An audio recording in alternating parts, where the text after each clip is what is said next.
क्षमता को पहचानो। गांव में एक आलसी आदमी रहता था। वह कुछ काम धाम नहीं करता था, बस दिन भर निठल्ला बैठकर सोचता रहता था कि किसी तरह कुछ खाने को मिल जाए।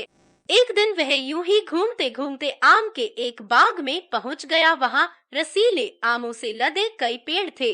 रसीले आम देख उसके मुंह में पानी आ गया और आम तोड़ने वह एक पेड़ पर चढ़ गया। लेकिन जैसे ही वह पेड़ पर चढ़ा, बाग का मालिक वहां आ पहुंचा। बाग के मालिक को देख आलसी आदमी डर गया और जैसे तैसे पेड़ से उतरकर वहां से भाग खड़ा हुआ। भागते भागते वह गांव में बाहर स्थित जंगल में जा पहुंचा। वह बुरी तरह से थक गया था, इसलिए एक पेड़ के नीचे बैठकर सुस्ताने लगा। तभी उसकी नजर एक लोमड़ी पर पड़ी। उस लोमड़ी की एक टांग टूटी हुई थी और वह लंगड़ा कर चल रही थी।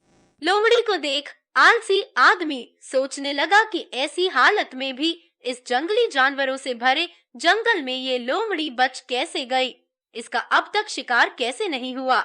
जिज्ञासा में वह एक पेड़ पर चढ़ गया और वहां बैठकर देखने लगा कि अब इस लोमड़ी के साथ आगे क्या होगा।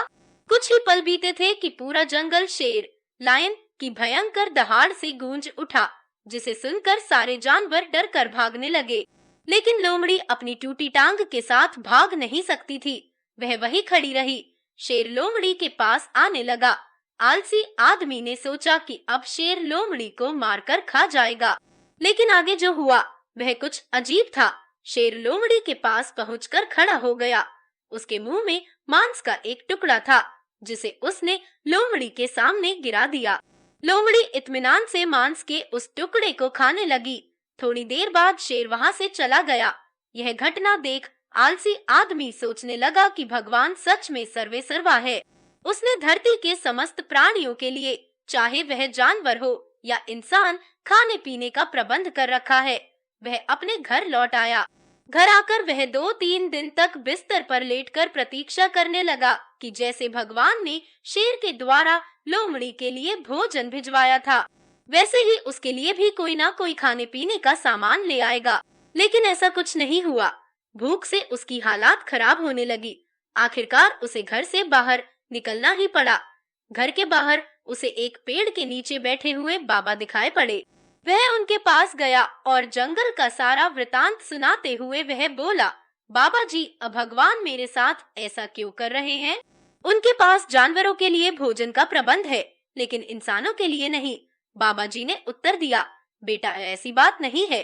भगवान के पास सारे प्रबंध है, दूसरों की तरह तुम्हारे लिए भी। लेकिन बात यह है कि वे तुम्हें लोमड़ी नहीं शेर बनाना चाहते हैं।